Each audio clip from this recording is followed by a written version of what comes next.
Today we're going to be talking about 5 tips to help you get good grades in high school. Now obviously fellas, your grades matter with recruiting. Having a higher GPA or having a high GPA is never going to hurt you as an athlete, as a recruit. That's only going to open up the options for the amount of schools that you can attend, right? So the first thing I would say to help you get good grades is time management. What I saw a lot of success with when I was in high school was mapping out like an entire schedule for my day, and I still do this to this day because I feel like it just kind of helps you keep your mind focused and it keeps you on track. So you map out, hey, I'm gonna wake up at this time, and you do this the night before. Hey, I'm gonna, maybe work out from this time to this time. I'm gonna go to school from this time to this time. I'm gonna have practice from XYZ to XYZ time. And then you map out, okay, I'm gonna allocate this much time for this class, this much time for this class. I'm gonna eat. And as the day goes on, you check things off your list, you cross it off, because that helps you give like kind of a sense of accomplishment, but also it helps you stay focused on what you're supposed to do. So I highly recommend a time management strategy of building a schedule. Now also fellas, if you would like to put on size this offseason to get bigger for a college recruit,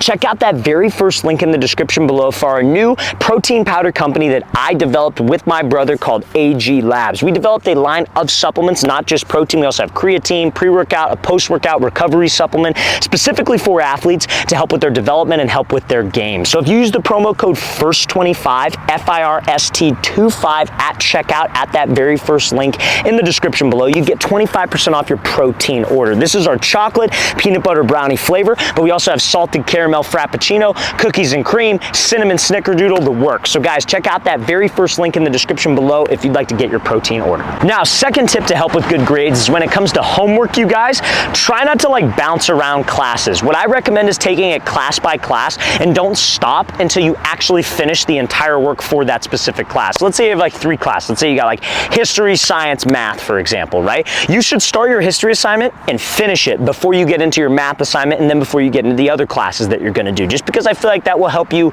stay on track. You can put that on your schedule and it's easier to map out on your schedule, and I just feel it's a better way to get your assignments done. Tip number 3, you guys, start with the easy or short assignments when you are doing homework or classwork, I think, because I really think doing the short and easy stuff and just completing that task, doing it right now, then moving on to the next is a great way to give yourself that sense of like confidence, accomplishment that you did an assignment, and that will help you out with the bigger assignments later on. Leave the bigger things for last because you could dedicate more time to that. Now, the reason why a lot of athletes struggle with completing assignments or maybe being focused in class is because of a lack of sleep. So that brings me to tip number 4, utilize free time in classes to get your homework done. So I would say like a lot of athletes especially, they go to practice, and let's say your practice from like 4 p.m. to 6 p.m. and then you start your homework at like 6:30 when you get home. You also have to eat, and you're maybe not getting done with your homework and assignments at like 10, 11 o'clock at night. Then you gotta, shower, go to bed, and then you gotta wake up at like 5 or 6 a.m., right?